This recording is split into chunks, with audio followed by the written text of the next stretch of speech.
Yo, it's MI Radio. And we back, baby. Episode 127, dog. 127. Yes. That's it? That's it. Damn, you dog. already speaking, bro? Already. The guests can't even fucking wait, dog. Dude, You already hear him. Trying for over a month to get this guy in the studio. Trying to get the exclusive. But One of the busiest, bro. dog. But I mean, with due respect, he was busy because he had a lot going on, bro. And you already hear him. The one and only Don Caliente's in the building. Don Hot. Don Fuego. Don Fuego. AKA Don Hot. AKA I can DJ too. Yeah, there we go. Yeah, what a loser. What kind of loser makes a DJ course? Nah. His career's down the drain, bro. Nah. Are those some of the things that went through your head when you? Nah. No. I think that first of all, we're talking about the course that I just dropped. It's called I Can DJ 2, and you can check it out at www.icandj2.com. Before dropping it, I was anxious as hell. I was like, yo, a lot of DJs are gonna be critiquing me. Who the fuck is this guy? What the fuck does he know? Right. You know, I definitely thought about that. I mean, I'm human, so I give a fuck. I care. Right. You know, but I also feel like I got knowledge to pass down, you know. Were you nervous, like, putting yourself out there? I mean, besides the DJ aspect of it, but, like, just, damn, I'm putting out a course, I'm charging people for it, like. Yeah, people always got some shit to say. Right. Yeah. People always got some shit to say. So I was like, oh God. The good part about it is a lot of the time you don't really hear about the slack that you might get. Right. More so you'll hear about the positivity. Positive. But I knew that, you know, people value, I guess, whatever knowledge I do have, because a lot of DJs will hit me up and ask me for advice and what they should do and tell me that I inspire them and they listen to me and things of that nature. And I just felt like, yo, you know what? Let me give out some of this knowledge. So what kind of led you to come up with I think this is a good idea? I think it's seeing the folder that I have in my phone with like almost 100 DMs from DJs. I think that was like the main. Like asking for advice? Yeah, and how to maneuver, and them telling me that they look up to me and things like that. And then, like, when you go on YouTube, right, you got your suggestions and things like that. So my suggestions consist of battle rap, cooking stuff, interior decor stuff, and like DJ shit, right? So there are a million courses out there for DJs, but it's more so 99% of courses out there for DJs is more technical stuff, you know. We're not haters over here or anything like that. Jazzy Jeff just dropped a course, but it's technical, you know what I'm saying? And who's more technical than him in Conflict, right? but yeah, so I just felt like, yo, you know what? I look at what I do as a science, and I feel like I can give some of that science to other DJs, how my mind works when I'm in the club and out of the club even too. I just felt like that's knowledge that could be passed on, because it took me like a lot of years to have this knowledge. Yeah, and you sent us one of those like a sample of the course, or I don't know what you call it, a course or modules, experience. Yeah. And I'm not gonna lie, like when you sent it, I was like, all right, let me watch this, and we were at the office and we're working. I'm like, I was expecting it to be like an hour. Yeah. So I'm like, all right, bet, like we're gonna take our time, whatever. And it was like 5-10 minutes, and then I was like, damn, it's one section. But then after I saw it, I'm like, I try to take myself out of my shoes and be like, if I was just a DJ coming up, and I'm like, damn. This is shit that, like, for us might be common sense, but to, like, someone coming up, this is, like, years of, like, bypassing this information. Absolutely. You have to think about, all DJs are at different spaces or different stages in their path, their journey, their career, right? So there might be something that I have in the course that I might have learned or realized maybe in the past year, 2, 3, 4 years ago, right? But maybe 10, 15 years ago, I had no idea. Like, yo. Yeah. And in having the knowledge is one thing, right? But like implementing it in your everyday is a totally different thing. Exactly. Yeah, making it a routine. And and that's pretty much, that's a big way in how to get to the next level as well. Yeah, and a lot of the stuff that you have on there, like you said, it's not technical, so it's like how do I get to that next level where it's, you could be the best DJ in the world, but if you don't have these like intangible kind of like skills of being a people person or going out to hear the DJs, or like even like you're almost very methodical with it of like why you should go listen to a DJ. Mm-hmm. And that's like, some people might be like, oh, because you know, you just see what the club looks like with another DJ playing, but like the way you broke it down was pretty, like, it makes sense. Yeah, right? like, because I don't want to give away too much of it. Exactly. Hey, we can, you know. You know, so it's like this, right? Like, I feel like I'm pretty good at what I do. And if you don't know me, if I don't have a relationship with you, and a random person sees me in the club, he's gonna think that I'm standoffish. But I'm really, really just paying attention to everything because I love what I do so much, and I want to stay on top of my shit. So I'm like, yo, I'm always just super observant. I'm just watching shit. I don't even really want to socialize like that. I'll say what's up to people that I know, and then I'll just stay in a corner and just mind my business. You know what's funny? I had a situation, and I've been thinking of that kind of, you know, what Zea just said right now about taking yourself out. I had a gig at a spot. You guys are fucking professionals. No, of course. I mean, you guys are like, nah, but I mean, but half of the listeners aren't, and a lot of people don't know. And so not like, even you know, that though. You had some shit there, and I was like, damn, I haven't done that, or like I forgot about that. Yeah. Like, you know, it's like a refresher too, because you forget since we're professionals, Right. quote unquote. So I was at this gig, I'm playing, and I had two homies, two young, like I'm talking about, like 2-3 year DJs, whatever, and like I'm doing my shit, and same thing. Like I kept looking at them, and I could see, you know, we've been there where you try to like conversate, and you want to like, you know, let your homie DJ, let your higher up know that like, hey, you know, I mean, and I drink. So to them, they already know, hey, you want a shot? Yeah, okay, cool. So like that opens that door. Yeah. But there's times when I don't drink and they're around, and then they're like, fuck, like, you know, like I'm like, no, I'm good, I'm chilling.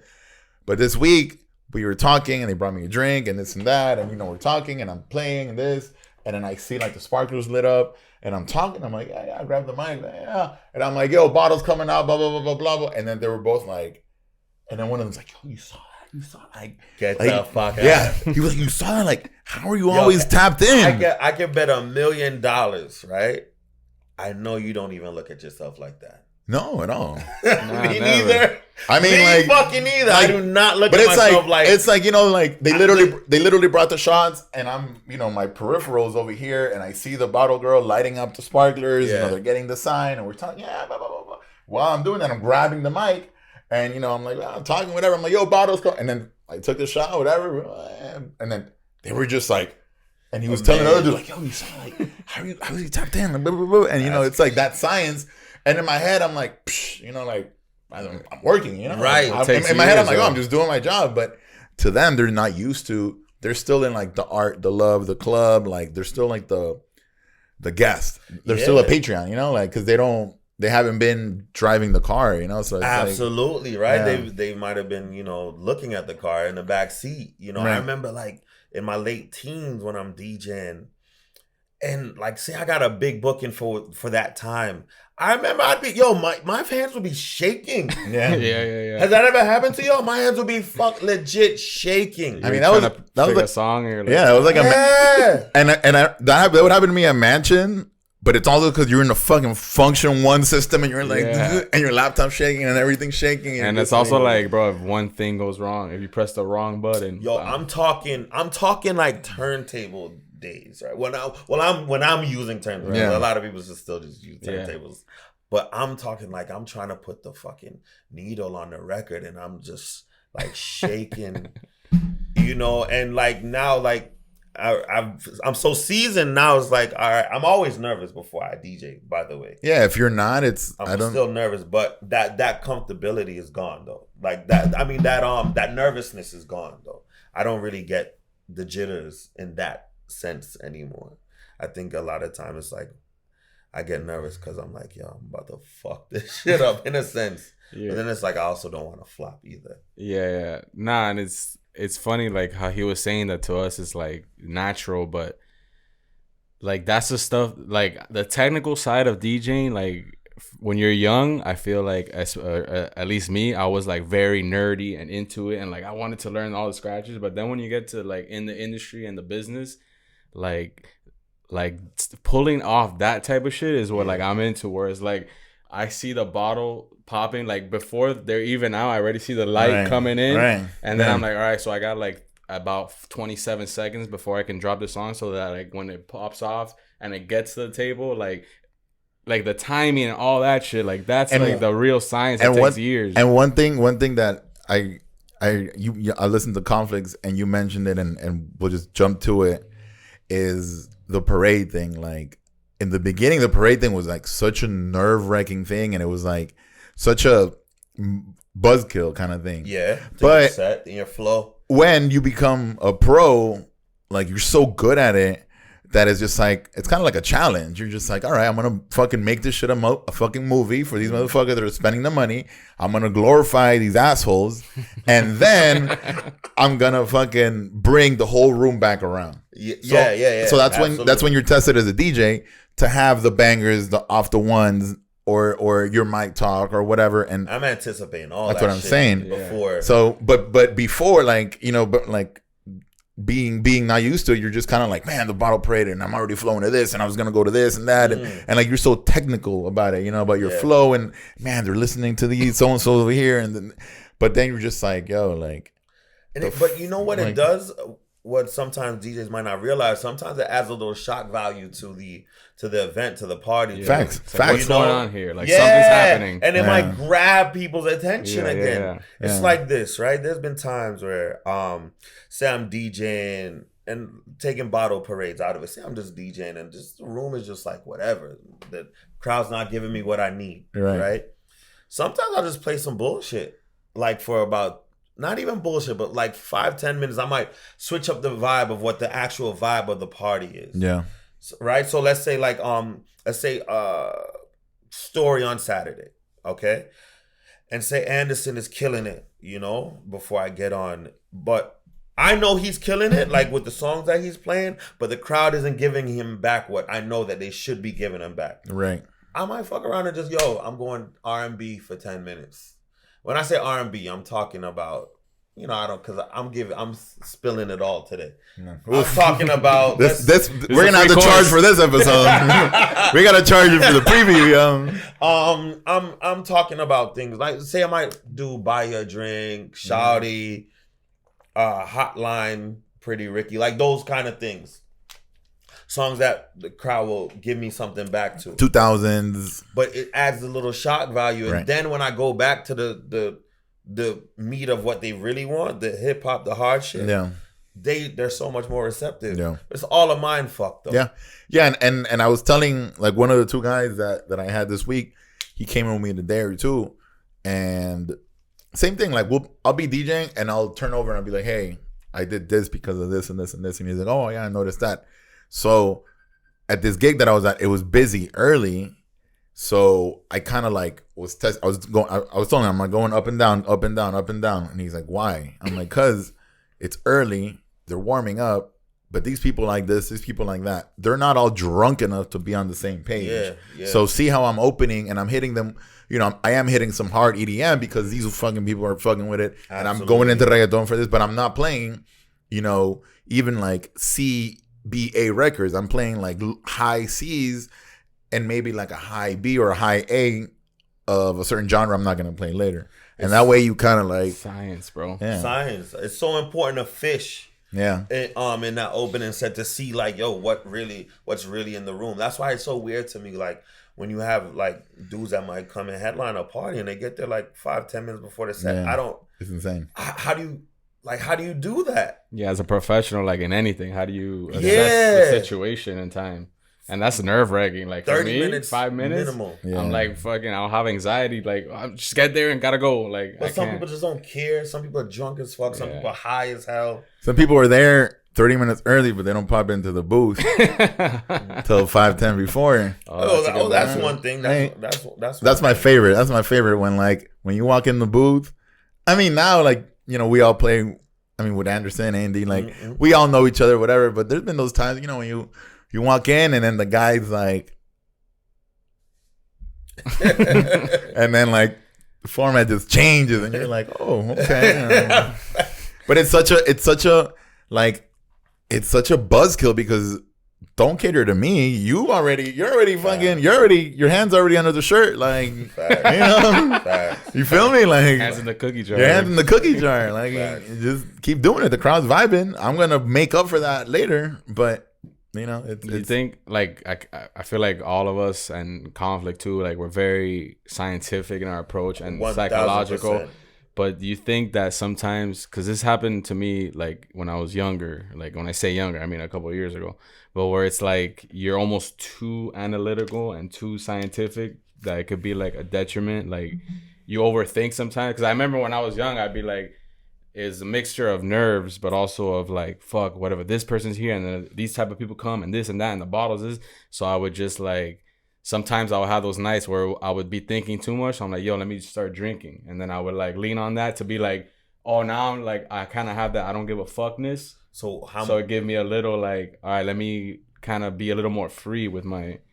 The drinking, I feel definitely relaxes you. And when we're not advocating drinking. No. Right. No, and that, right. But that's early on. It does help to loosen you up a little bit. You know what I mean? But back to what you're saying about just being over analytical. I don't think there's an issue with that. I think it's a good thing. It's like dressing. You can never overdress. Right. Yo. I think it's you be in your fucking thoughts. To me, that just means that you care. Right. I think it's part of our job, and I think that not everybody's like that. Well, though. I'm saying the what y'all call it, scientist. Yeah, but I'm saying sometimes you're not that it's bad, but you'll be looking at something happening and you're not in the moment, just being yo, fuck it, let me take this chance because maybe it might work or maybe it doesn't. But then I know. But I'm the worst person to say that too because I'm a chance taker. Yeah, that's what I'm saying. You need that balance. Yeah, but I had this conversation. Damn, I've been talking to all my DJ friends lately. I had the conversation with Casey. It's I use the term chance taker, but I'm not a chance taker because I know. I'm sure you know, Cass. You jump out the box a lot. I call it it's a strategized risk or a safe risk. Yeah, like the exit plan. Right? Exactly. I know. It's a multiple exit plan, multiple strategy. It's all right, I'm gonna take this risk, but I have the super safe out. All right, let's keep going, or the fuck it. You always have multiple a risk is you never just dive in with nothing. Right. Yeah, I guess that. It's a calculated risk because. I know I have an idea of pretty much how this crowd is going to receive whatever the fuck it is that I do. I'm pretty sure at this point in my career, okay, if I do this, they'll receive it this way or that way, or at least that group of people, and I'm going to purposely do it for that group of people. Right. And I'll single them out and I'll say it on the mic so the crowd's okay, clearly this guy's doing this on purpose. He's intentional and we could probably trust whatever it is that he's doing out there. Again, psychology, a whole lot. It's a whole lot of mind fucking going on when I'm DJing, a whole lot of it. And I think it's why things like your course are so important. Yeah. plug. No, but it's because if I would have known, I think it goes back to when I was younger, I'd be oh, I know in my mind, you're almost too smart for your own good. You're oh, if I do this formula and I play it like this safe, I know I'll get what I want. But sometimes there's things you can't control and it's not gonna work like that. So I think there is times where I underperform because I was nah, let me just stick to this because this is what other guys do and this is how how you win in this room. No. Instead of being like, no, but I know if I play this right now, even though the owners and managers might not fuck with it, I know I could get the reaction I want. I get back in it, but I would be a pussy and not do it and be like, and then sacrifice the night instead of like just going for it. But then you got another day to keep your job too. So that's like the catch 22. Right. So, because I mean, I've gotten chewed out 1 and 2 times from going left. I'll never forget like the earlier days when I started playing like French music on the beach or African music, Afro beats on the beach. No, just African music. And, you know, Aris didn't know what the fuck I was doing at the time. But I love soccer and I know the soccer players that were in the room. Exactly.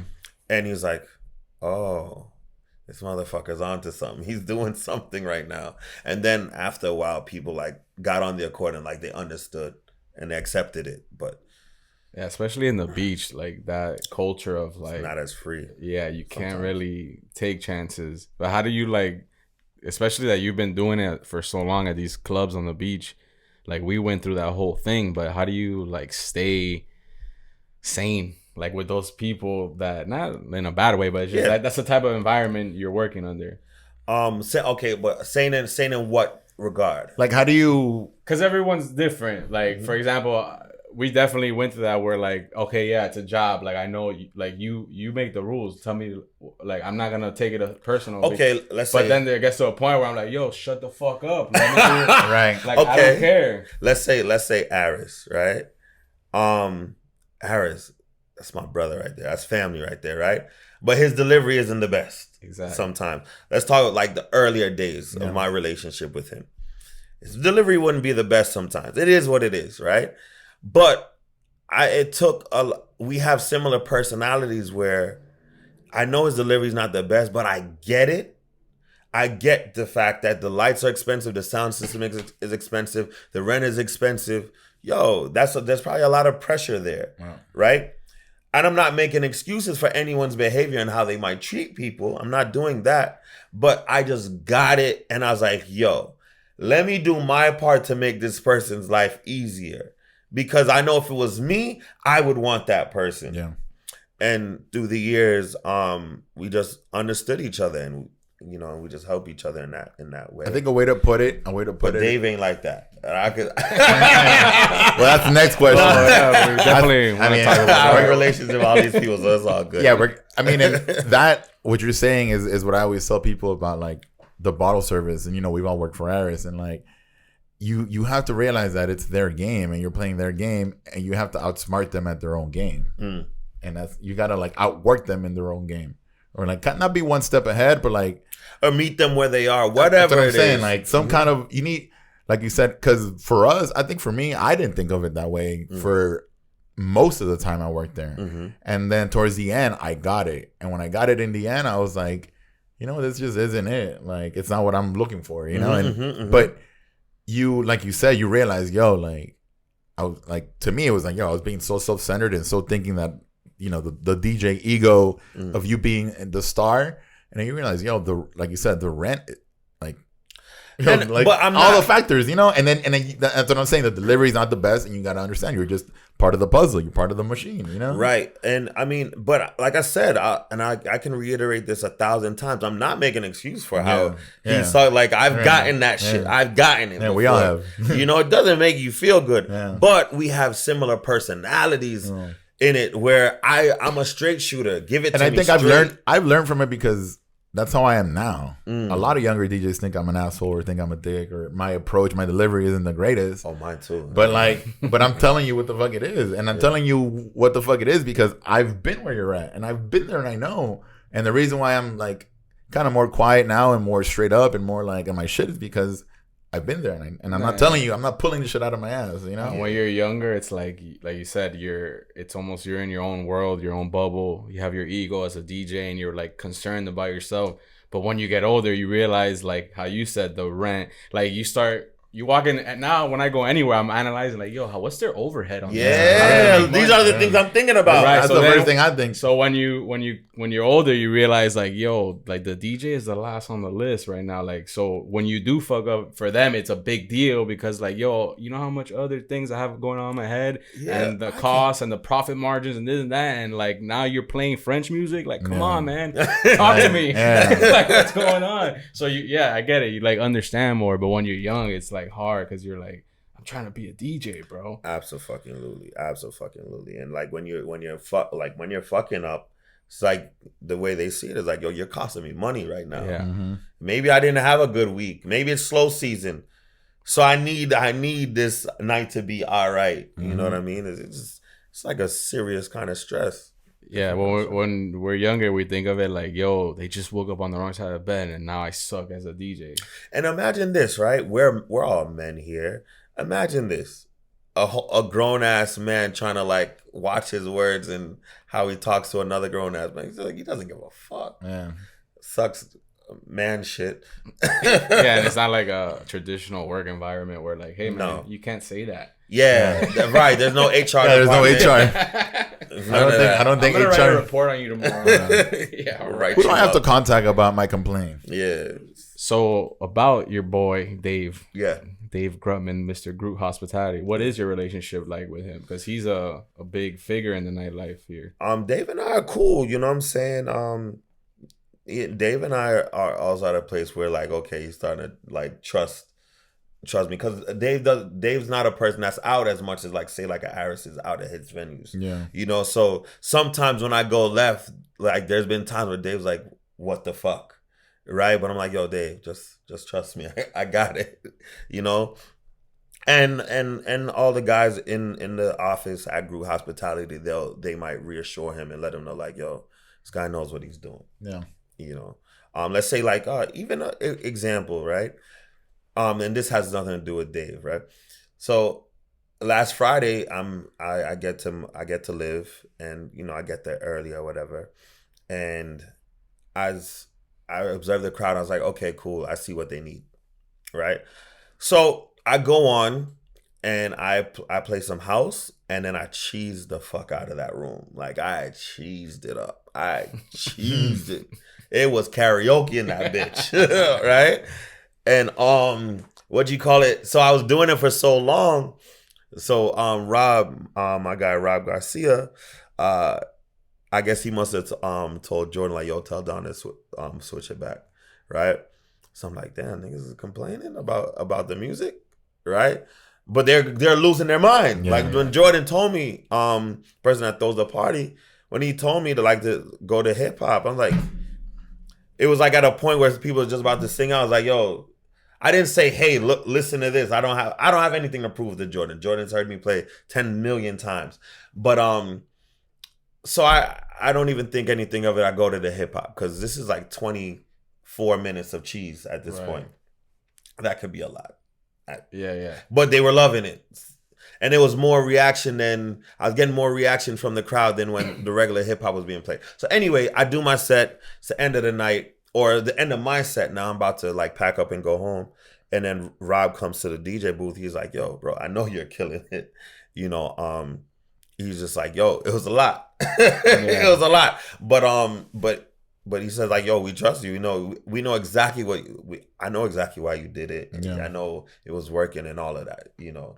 So I just say that to say like I proved myself to a point where these people they trust what I do. Yeah, I think that's an important thing to say, because also that's happened to me in the past, and it was actually on the beach where like you're killing it playing cheese, and then people like it and they're singing along. It's a lot of sing along songs, but now looking back, when they would come up and be like, yo, like go to hip hop or whatever, and I'm like, bro, but like you see what's happening. But I get it now, because like I wasn't a resident like that where like I'm week in week out, they know me, they know I'm just warming up to do something else, so maybe to them they're like, yo, this guy's just gonna play pop music all night, what's going on? Right. So they get a little scared. But to me, I'm like, yo, I'm killing it, man. What do you like? It's that tricky, like it's like the artist versus the employee, you know? Like, yeah. And how many times it's like you had a venue like, yo, if I go left right now, they'll lose their mind. But I gotta stick to this course, stick the course, and it's just like people are doing the cool thing because Miami could be like a big ass music video sometimes. They just want to stand around. That shit gives me anxiety though. Like, and I know you like when people, because as a DJ you want to see the visual of people having fun. Yeah.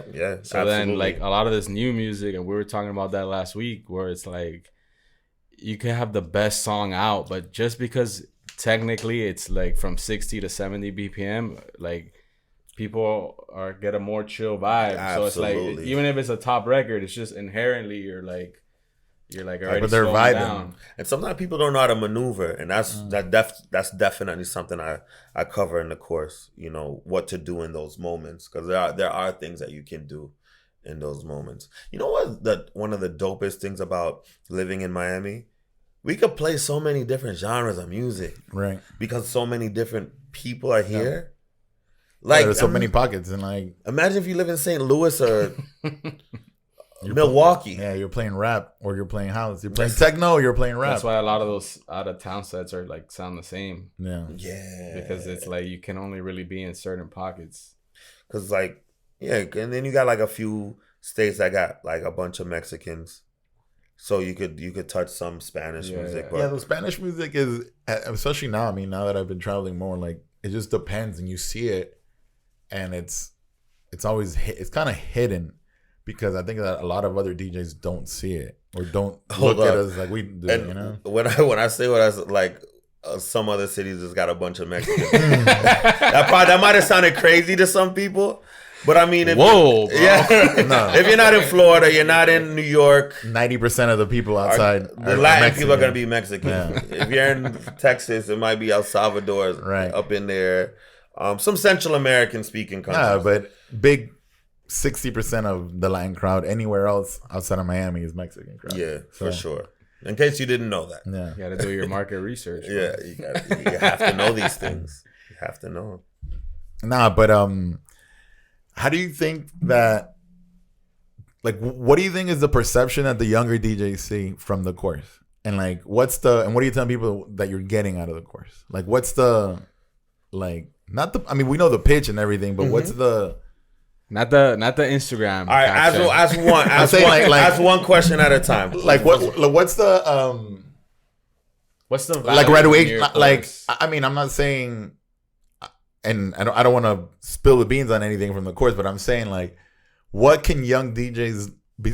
And I don't want to. I know the money thing has been brought up a lot. Besides the money thing, yeah, of course. Like I want to put the money aside and. For because let's break it down. The course is not for, hey, I want to be a DJ. It's for somebody that's DJ that has equipment, been practicing in their house, might get birthday parties and private events and things like that, and might want to step their DJ career up. Got it. A bit. You know what I'm saying? So it's like the beginner going into mid kind of range. Or it could be mid trying to go into pro. Right? That's what I'm saying. Like pretty much mid, it could help our peers. Right. You know what I'm saying? There's definitely gems in there that could for sure help our peers. For sure.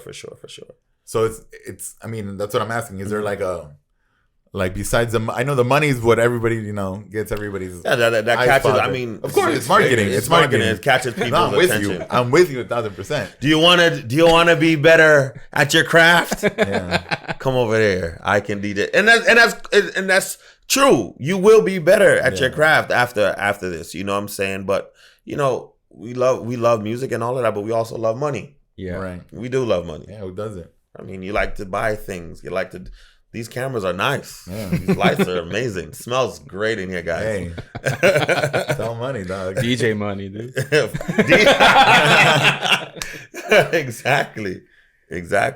But like, so I know you say 6 figures and all that, but the course overall, it's not so much to make money. It's the money is a byproduct of to really better what it is that you do, and usually in anything that you do, right? If you hone in, right, and you you really focus on what it is that you're doing, and you do things to better yourself, the financials will follow. Right. You know, I don't want anybody to say like, yo, it's all about money. Yeah. You know, because I do want to see younger DJs or even my peers get better. You know, it's just better for the city. It's just better for the DJ world on a whole. Bro, I think no, I'm with you 1,000% because, dude, like, you know, you mentioned Casey. We'll talk all the time. You know, with a lot of other DJs, like, bro, like, there's no DJs like to not even to open, but like, there's so many little DJs. I mean, no offense, like that I can recommend for something. Mm-hmm. There's a handful. I have some too, and that's what I'm saying. And they're always booked. They're always working because we're all working. We're all doing our shit. But like, it's not 5-6 years ago when I was that guy. When I was ready, prepared, like you know, I was working here and there, and then maybe A-Train would be like, "Yo, man, they need a DJ at this spot," and he didn't even have to like co-sign me, or it was just like, "Cool, go and do it." Like, I feel like, you know, there's not that many of those. There's a lot of different factors. Like being a DJ isn't trendy anymore, isn't cool. It was 10 years ago. I think it is still.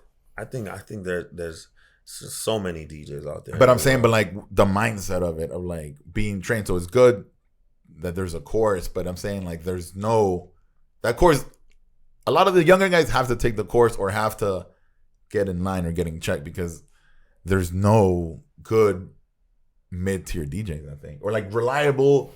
I don't know. I think it's like also the culture of Miami. Like back then, I mean, or maybe it was just because we were in it, but it felt like, yo, there was this camaraderie. There was this like, yo, like, oh, I can't do it, but I know a homie that'd be perfect for it. And then there's a ton of talent. And then we were like the younger ones coming up, and people were looking out for us. And then there was always the next wave. But then I think, I don't know what happened. The wave stopped. I don't know the wave. That's what I'm saying. COVID happened. Yeah. People started like, oh, maybe this isn't something I would be interested in because of COVID and like my financial.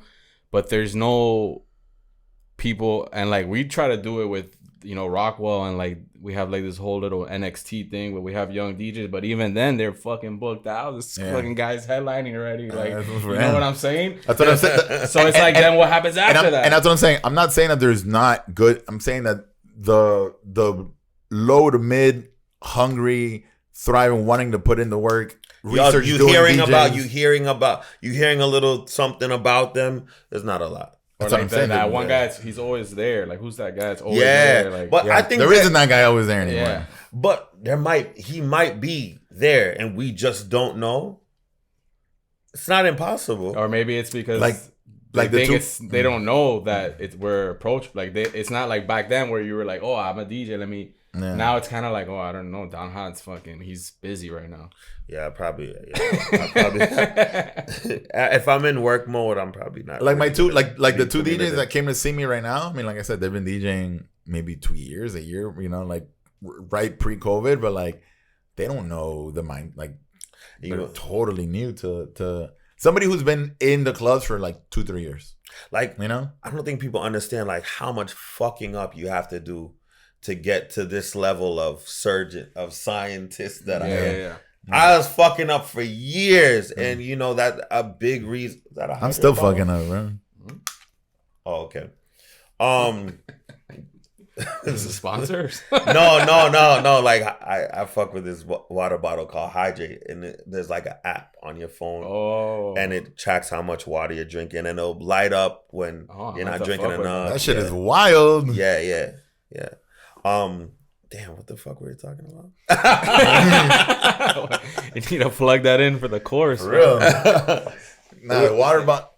Water bottle sponsor? Nah, but no, just about fucking up and like going through your fuck ups to get to where you're at and Oh yeah, so like I said, like it's been so many years of me DJing and like it took me a long time to get to where I'm at. You know, and along with that, in that process, is a whole lot of fucking up. I'm not gonna lie, a lot of fucking up. And that's pretty much what I'm giving back. I'm just cutting off a whole lot of years for the aspiring DJ that wants to be the next Ka5 or the next Zea, you know, or the next Don Fuego. You know what I'm saying? That's pretty much what you're getting in this course. Because let's be clear, I mean, the technical, you can get the technical. You can get the technical, but you have to, it's like driving stick. You actually have to be in the club, or in a party, in these environments to gain this knowledge that I'm giving in this I Can DJ 2 course. You really do. It's there's no other way to really get it. Right. Or to know if it works or anything like that. So, I mean, I'm not one of these guys that have a course that just DJ in their living room and I don't know where or wherever the hell else they DJ. This is all proven stuff that, you know, I've done and I can attest to it. And this is all real. You know, this isn't like I'm just creating some fluff for people, for young aspiring DJs to follow. Right. And I think you'll with anything you do, you get haters, but I can already see people saying, like, not literally I'm saying, but in my head I can see there's always like those people that are like, bro, like, you know, I fucking came up you know, you gotta go through the dirt. I started on vinyl. Yeah, like, I carried crazy. Oh man. But it's like, bro, if I had this shit, like, why would I'm always looking for ways to, like, you know, better myself in anything I do, or like get a quick like from people that have failed or that know the ins and outs. I feel like if I was in a position where I would have been 5-6 years ago when I was like, you know, opening at FDR and all this shit, and I was like at a plateau, I definitely would have been interested in the course, because like I was at a point where I thought my career was going this, and, you know, my mindset started to change from, you know, I was already on the business side, but kind of where to go. And what I did this is the freebie for my class. What I did is I just told everybody to fuck off and started my own shit. So, but I'm saying, if I wouldn't have had that, like, I definitely was at a position of like what to do, like what's next. It definitely takes a certain level of humility too. That too. Because, you know, as people, oftentimes we always think that we just know everything. Like, especially DJs. Yeah. What? Oh my God.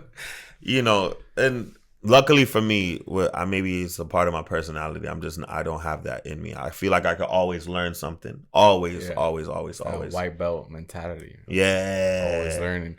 But it's like, and also I think it's important because, like what we were saying, not just the classes and all courses and mentoring DJs, but like, bro, like I look at it like in my career, I'm probably not DJing as much as I was before and this and that, but like, what's gonna be the next wave, like when we're all gone? Like, because I look at it like, yo, I know I'm always gonna be involved in it in some facet. Maybe I'm not DJing, but I'm you know, helping with the booking agency. I'm doing marketing, whatever it is, a club, whatever, programming.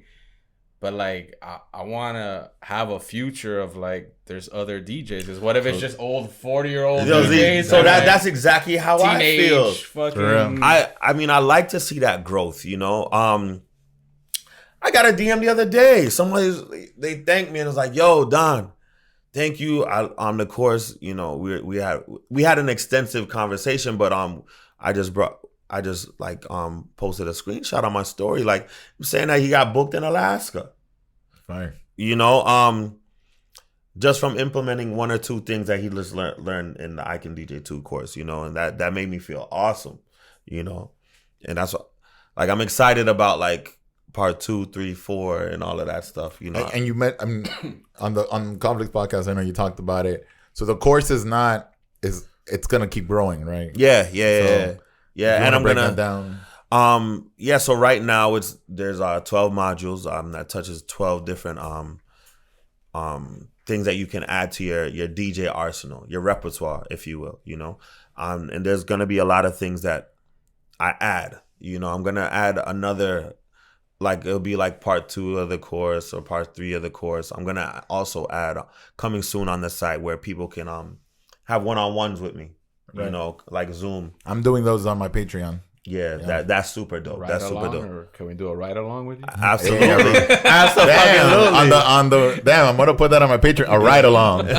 You know, but that's meet me at my crib. We Uber together, or you pick me up.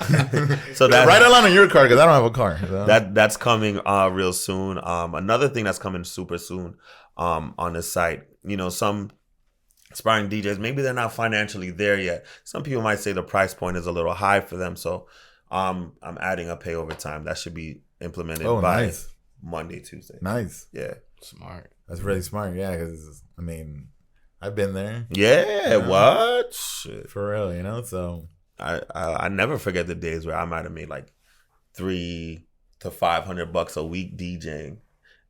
Like I remember when there's a time when I started making like $1,000 a week DJing. I thought I was rich. Everyone goes. I thought I was rich. The outfits, every Friday hitting the mall. Yeah, new outfit for the club. I was going shopping at Hot Topic, getting band T-shirts those days. So you DJ like what? 4 times a week, 3 times? 4. I DJ 6 days a week. 6 and Fridays and I think Sundays. I DJ twice a day. You're still doing the brunches and you're still doing, because that's what I tell everybody, like, yo, besides the clubs, besides the Grutman stuff, the Groot stuff, like you're still very tapped into the local stuff, the local, and like you have your homies, your connects, you know, you go to Haiti, you go to Belize, like you have all these different connects, and like, yeah, I don't even know how that happened. I could tell you guys how that happened. You do know. I do know. I know myself my whole life. So a little background, right? So as you guys can see, if you're watching this, I'm a black guy. Okay? In case you can't see, I'm a black guy. My family's Jamaican, right? So let's say if you never heard me play, I'm a black guy that plays Spanish music very well. Scary good. And we're not just talking reggaeton. We're not just talking new reggaeton, right? So my life has shaped me to a place where I've always been around different people. I just understand different people. And I've always just been an observant, inquisitive type guy, you know? So that's definitely helped in me getting requested in different environments. So for instance, it's on my SoundCloud. I recorded a set that I did at this club called Lumen in Houston. Shout out Icon. Yeah, that's my guy. Icon. Nesto. Icon is a nice guy. Him and his wife. Nice people. He's too nice. He's such a nice guy. The nicest guy in the world. If you ever heard anything genuine. Yeah, if you ever heard anything mean, like, yo, I don't like that guy. He's an asshole. Never. It's like, really? Icon? Nah. He's like impossible. The coolest dude. Like, absolutely. So, let's say like a club like Lumen, right? That's on a Friday. That's super duper duper duper duper duper duper Latin. And when I go in those environments, I'm a totally different person. So people might be like, yo, how does this black guy just know this Spanish music like this? So before music, before DJing, soccer was my life. Yeah.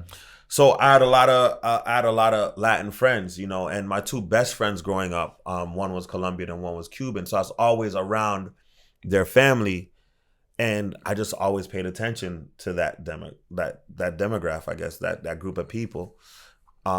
Specifically, how the difference between like a Cuban family and the difference between a Colombian family and the novellas that they might watch, or like what the music is cultural, like. The cultural differences within right. Yeah, like even just at a house party, you know, like, I mean, the Cuban family, they liked a lot of freestyle. The Colombian family liked a whole lot of salsa. It was just different things, you know.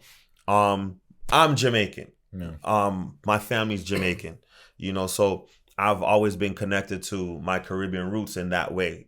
But because I started DJing at such a young age, 12, I was always paying attention to all these types of music at a young age. It wasn't like I gained interest in music later on in life. Right. I was thinking about the music I was hearing at the time as a DJ. Right. Also, I mean, again, soccer. I had a lot of Haitian friends growing up, you know. A lot of people don't know this. When I was 18, I opened up a kids' clothing shop in the flea market. My partner, he was Haitian. We would be together 10 hours a day every day. And then I'd be around his family too, just observing shit, asking questions, you know, understanding like the music in that world. That's when you learn the real cuts, you know, like like for me, I mean, similar to that is when I play certain Spanish music. I mean, same and bro, and I look even more Latin than you do, you know, like, and then they're like, depending on what country. That's what I'm saying, yeah. So I'm like, but I'll play, you know, some random Mexican shit that I know that when I lived in San Antonio, or like, you know, I played like Cumbia Kings last week, and they were like, "What the fuck?" And they're all fucking dance. You know, it's your influence. I love cumbia. Yeah, it's your influence. Family party set. Yeah, so I mean, it's especially here in Miami. Like it's, you know, going back to playing so many different kinds of music. Like here, it's just a melting pot. So in these clubs, you know, like you always got to play literally everything. And that's dope. It's really dope, actually. It's like it's such a treat to be a DJ in a city like a Miami, because you have so many different kind of people that come here. So dope. I love it. That's why when you go to other cities and they say like, oh, 2-hour set, it's like, bro, you know how many bags I can get here? Yeah. It's like 2 hours set, I'm normally like, all right. I didn't play like a third. I didn't play 2/3 of what I wanted to play. Absolutely, yo. 2-hour set could be long or short. Depends the situation. It could be like, damn, that's a long fucking night, bro. It's like you're 30 minutes in and you're like, fuck. Yeah, exactly. You're already busting your nut. You're already kind of like looking up, fuck, all right. I already played Latin. I already played this. I already played that. I already played this. And then you're like, fuck, it's been 30 minutes. It's like, bro, when you look at your Serato or whatever, there's like thousands and thousands and thousands of songs. But like some nights you're like, bro, there's only 10 songs. You ever been there when you scroll and it's like, and you're like, fuck, it's like, the same 10 songs. I need to download more music. What's going on? You go to the same crate and you're just like, yo, how do you guys get around like playing the same songs? Like there's a new thing that I do now. You know how Serato, the crates have the plays. Mm-hmm. Like I'll be mindful, and like before I go to my set, like I'll make the sort on plays, and I'll see like, damn, I need to play at least 5 of these shits that have like less than 5 plays. Like go under. You go under. I did that to Erase Music the other day. I went to 0 and I was like, yo, what the fuck is all this shit? Like, Erase like 20 gigs. Like, but sometimes I'll just not like a prepared set, but I'll make one new crate for the night with like all this random shit that like when you're home you could be like, oh yeah, that, put it all in there, and then so that way I'm not looking at the same crates that I've been looking at. Because usually everyone has their shit organized a certain way for how long you've been DJing with Serato. So you get so used to like, oh, I know this crate's here, this crate's here, this crate's here. I go here. It's like muscle memory. So I'll go to one crate. Do you guys have a million crates? I have a million. I have a crate for everything. I have crates, sub crates. I have emojis on my crate. Yeah. I see the emoji, bro. Like I got everything. They've they've changed over time, but like barely, like not. And I always say like, oh, I'm gonna like redo my whole Serato this year, but it's like, no, you're not. I don't want to redo shit. I mean, I'm like too tapped into like, and bro, I have songs that I don't even know the names of in like some crates. You know, like I'm not gonna lie, like I'm like it's in there and I know it's there, and when I scroll, I go and like. But dude, I DJ off the top of my head so much and just prepare crate, but I don't know, bro. I have shit in there I've had for fucking 12 years. That's why like just making that one crate that's just random, I'll just look at it as like a reference, like, oh yeah, look, this I could go this way now, I could do this way. Like it's just somewhere different to look at instead of like the same setup I've had for years. So I could always go to that crate just to get like a new, like, oh, I've never seen this except like 20 minutes ago when I made it. Guys, I got something. So we're on MIA. I'm gonna do something very Miami real quick. Here we go. All right. So I'm gonna ask a question, right? But there's gonna be different levels to the question. All right. So we're gonna talk about venues in Miami. All right. So there's gonna be different criteria. I don't know if I'm gonna be a part of this. I might. You don't want to cancel yourself. All right. So check this out. So first question, right? We're talking about venues in Miami. So we're gonna educate the listeners that don't live in Miami. So I'm gonna ask. So the first one is best looking venue in Miami. That the venue itself looks. Yes, this is like you go in and like, oh, this is a nice fucking venue. Look, just looks. I think Live is best looking. Yeah. In Miami, South Florida. Yeah. The first time I walked into Live, when I moved back to Miami, like I had already gone to Vegas. You know, I walked in and I was like, this is pre the big Spider. Okay, cool. You know what? Just a dome. I'm gonna say Live, but because of the club, but it's also that whole when you walk into the Fontainebleau, the whole experience, the lobby, the ropes, the way it's set up. Before you even get in the club, you're like, yo, I'm at bow tie on the floor. Yeah, like everything. You already feel like you're like, yo, I'm out somewhere that's like different. I've arrived. Yeah. I've arrived. And you're already anticipating getting in because it's not like how like Mansion was where it's a standalone club where you're just like there and you see the people outside already in line. Here you're like getting dropped off with the valet. You're getting through the doors. Fontainebleau, Miami Beach. It has like the prestige. You know, it's the whole experience of it, the inside and the outside. Yeah, nobody's touching them on that experience of just like that's the Miami. And you know, and just to kind of side talk, I had this conversation with Casey.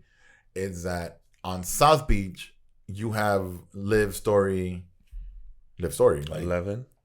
I mean, South yeah, on Beach, the South beach. Beach, You have Living Story, but like people that come to Miami now that go to South Beach are in that want to go to Living Story are in like, let's say this demographic up here. The people that are in a little lower demographic, and if that they want to, I'm saying money wise, the top one I'm saying are spending $1 to $5K each a night. Yeah. Under is, let's say, up to $1K a night. Those people don't want to go to random club, whatever, on Collins or random club here. Like they want the Miami experience. Like they're gonna get together with their 4 or 5 friends and each spend like a stack to go to Live. Like so in Miami, you're at a point where if you want to have that luxury style, like go all the way. You're not gonna try to go into, you know, Club XYZ down Collins or in Washington or like.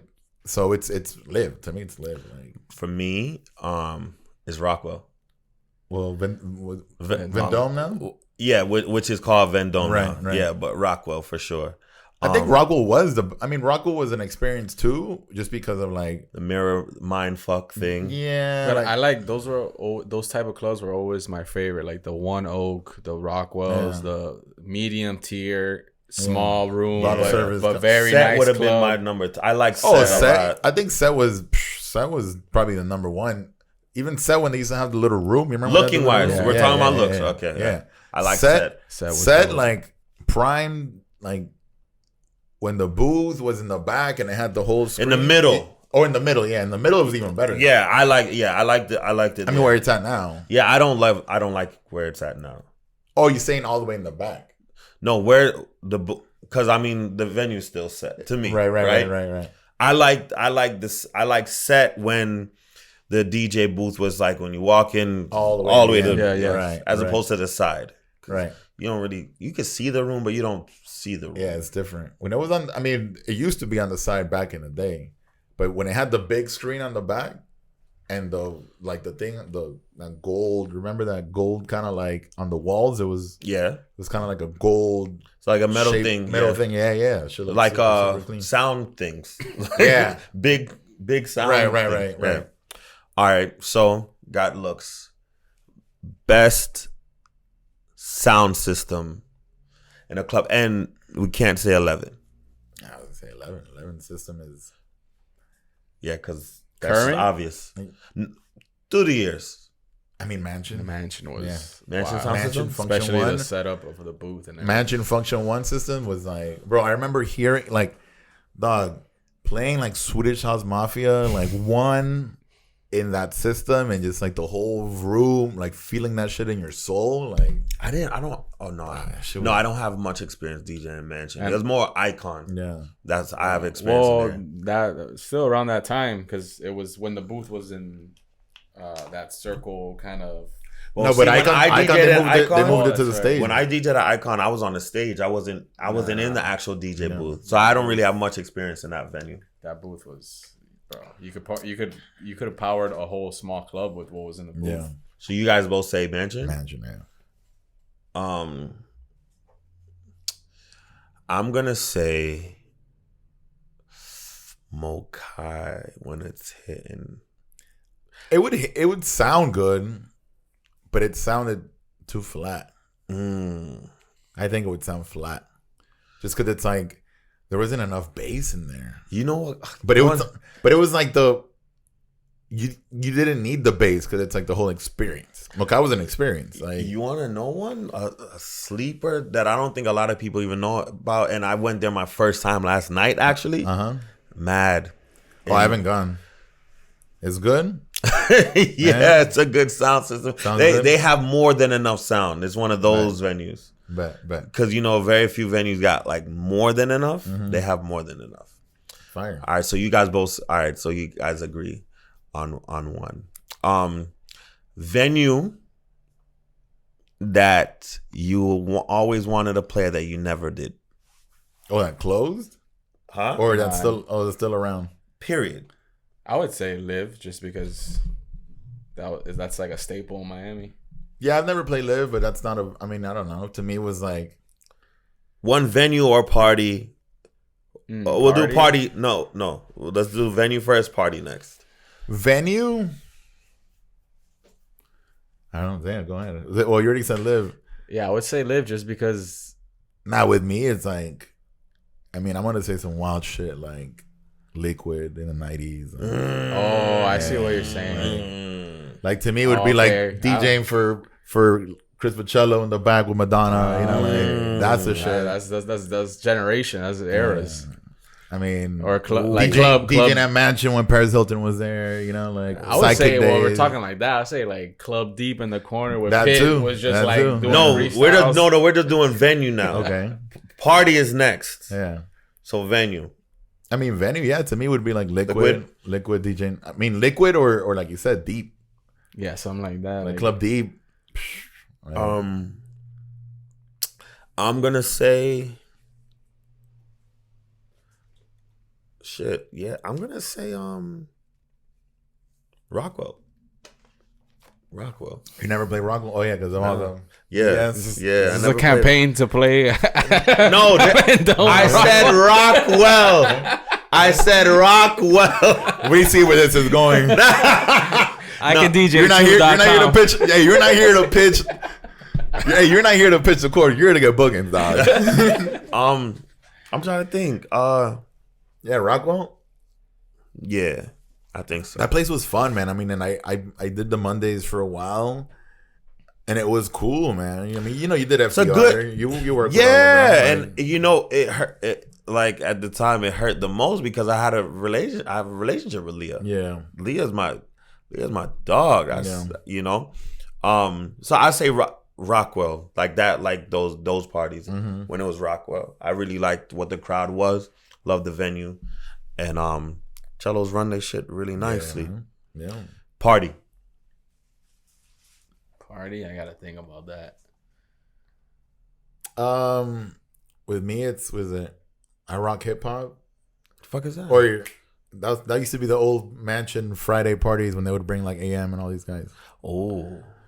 Or New Year's with AM and Jazzy Jeff at Mansion. That sounds scary. Shit like that. To me, it's gonna be anything like AM related. Like, yeah, that sounds scary as fuck. I'm gonna say for me, I don't know why, but like I would have loved to like been at like Opium when like BMF was outside buying the whole bar. Yeah, I think that would have been cool. Anything 2000s, anything early pre-social media, South Beach, I think would have been it. Like I said, that party. I know Effect played that party a lot, and I'm gonna say this is even more left field. Is like those parties that we were talking about, like Club Deep and like when Pitt was coming up, but like the all ages. Because I never got to headline, because I started in the all ages, but I never got to have like that headlining where like Pitt comes on. I never did like a proper all ages. It would be like hole in the wall all ages. Yeah, no. Like I was right at the tail end when they were like still making like fucking a lot of money off of them. But I never got to do that like headlining, like Pitt comes on and he's like throwing freestyles. He's doing like, damn it, man, like that shit. Oh man, that's a great era. Like that would be dope. All right, guys. No slack to anybody. Here we go. Least favorite venue to DJ at.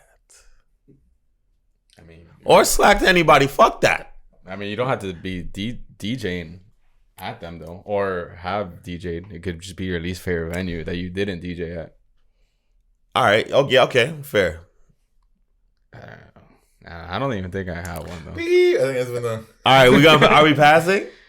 I don't know. I mean, I don't really care. I think to like even. You know what? We're obviously not gonna name, but kind of to add to that question, and we don't have to say any names, but we can talk about it. What about venues that y'all have played at that you would never go if you weren't DJing there? Oh, I have a couple. Yeah, me too. But I have a lot. Some. I have DJs that I've worked, and then like just because of certain factors, like. I mean, I don't have to say anything. I'm not expecting an answer, but I'm saying I don't mind. But I mean, I think for the most part, we wouldn't really. If we're not working, we're not really.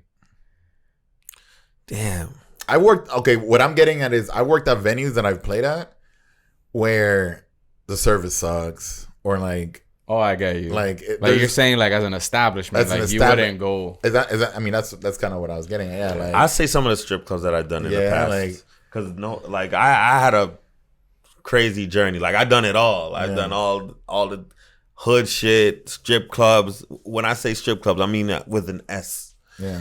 I've done some ratchet spots, So probably like some of the strip clubs that I've done, like probably like Spotlight. Yeah, I've played at a few spots where it's like you get favoritism because you're the DJ, but then like you see the people like waiting at the bar, or you see like the rowdy shit or some sneaky shit, or like it's probably like a bar or something that I can't even remember. Venues that I don't like. I mean, what's like a spot where like your friends want to be like, yo, let's go there, and be like, fuck. Every spot. Yeah. Now that I'm old, I like being on my couch. Now that I'm old, is every spot. Yeah. Now that I'm old.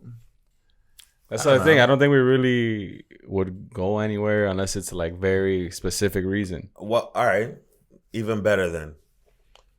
Party that you just like to hang out at. The party that you just like. You just enjoyed yourself. Whether you worked or not. Love Below. With Tavern Thursdays, bro. Yeah. When Kaz was starting. I was just go hang out. I never fucking been.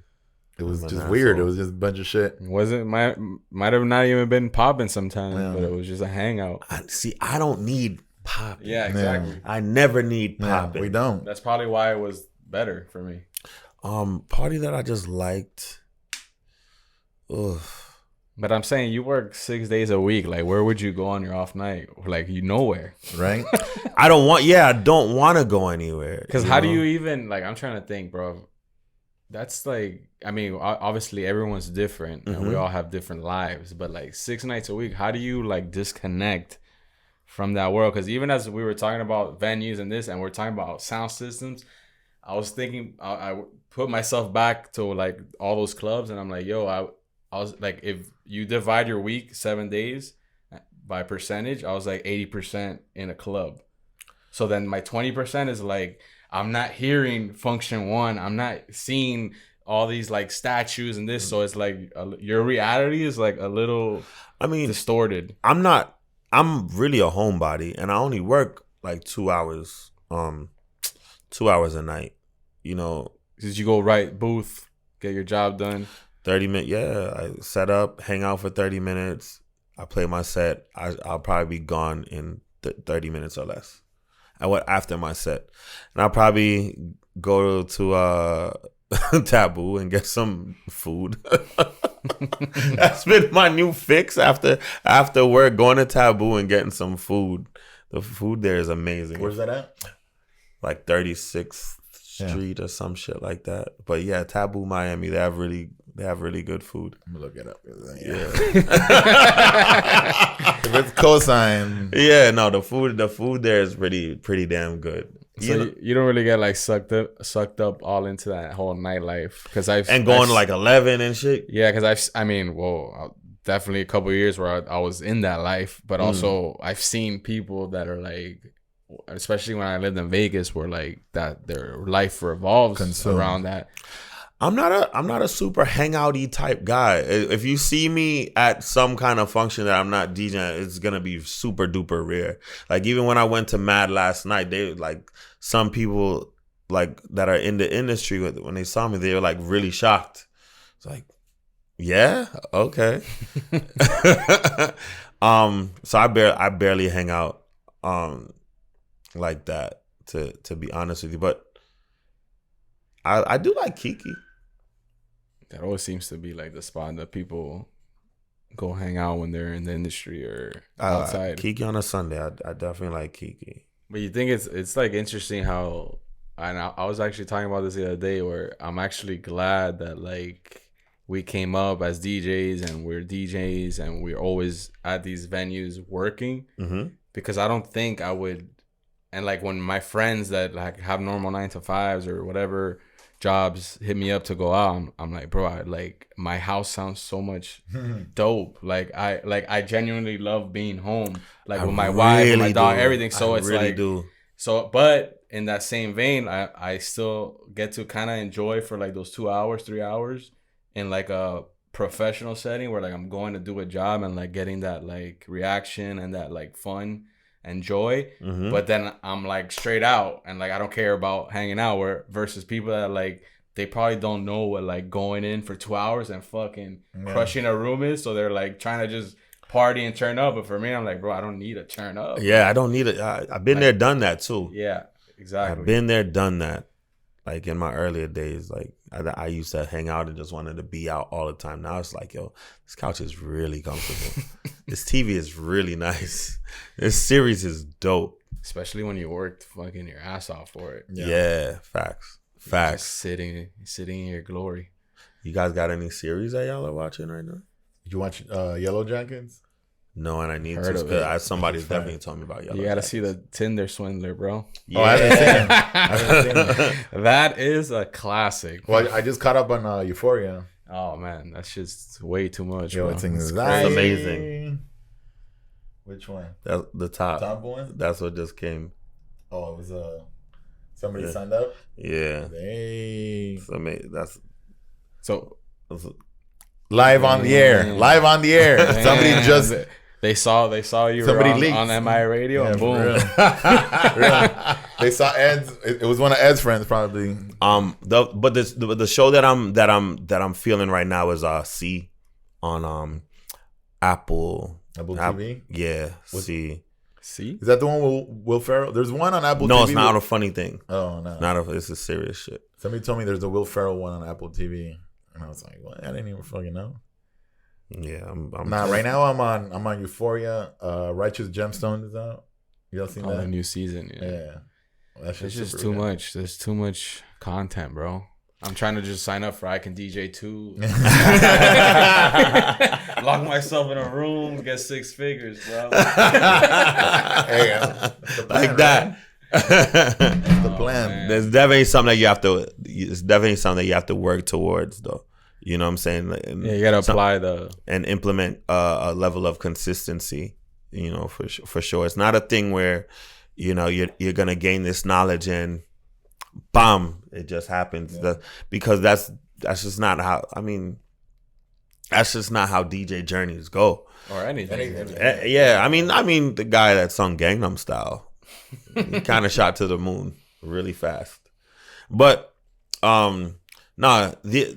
what you're getting in this course is definitely like a set of gems that, you know, would take you over a decade to gain. You know what I'm saying? I'm giving you this, and I'm gonna give you a whole lot more.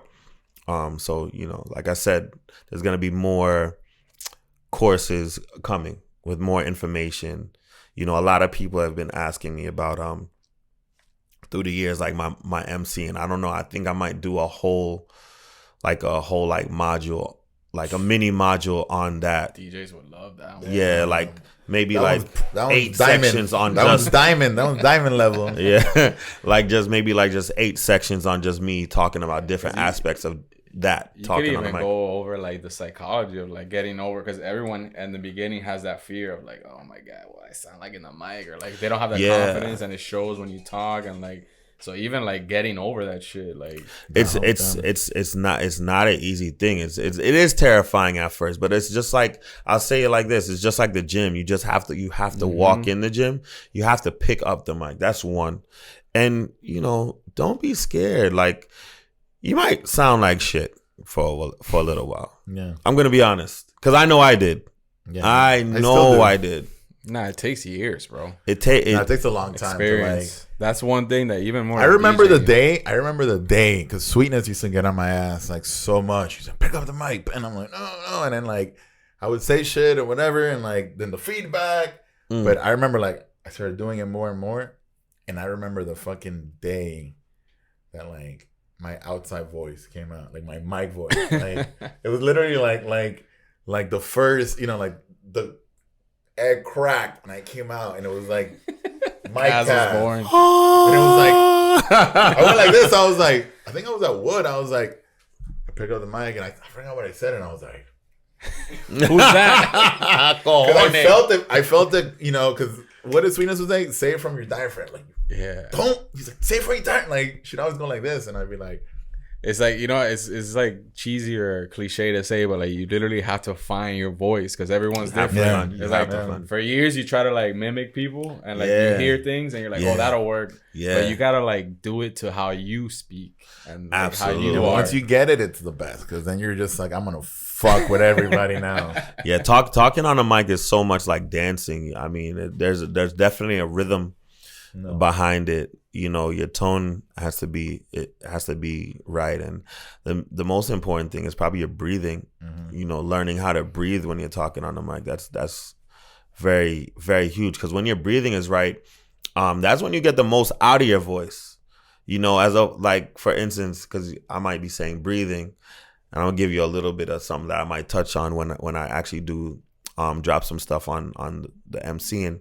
It's like this, guys. If you want to get the most out of your voice when you're talking on the mic, you guys ever like fill your stomach up and make it look like you're pregnant? Do that before you speak. You'll get the most out of your voice. So fill it up and then talk. You'll get you'll be able to speak the longest, and your voice will be stronger. That's kind of like how they teach singing, right? Exactly how they teach singing. Yeah, that makes sense. You want a cheat code? Get some already. We're gonna put this on our Patreon and charge $20. Promo code MIA Radio. You want a cheat code? Get some vocal lessons. That will definitely help you. Sure. Or even public speaking. Yeah, that's definitely something that's huge. On anything. Huge. But yeah, bro, we don't want to take up more of your time because I know you got, You got a gig. You got a gig tonight. Where you at tonight? Tonight, it's Wednesday, so I'm at EME tonight. Nice. Where you at on Friday? Live. So if they want to check you out at Live, they just say Don Hot at the door, or that's not? Yeah, just FaceTime me. I got you. So you got like one of those. You're on that phone number shit, right? Or is that really your phone number?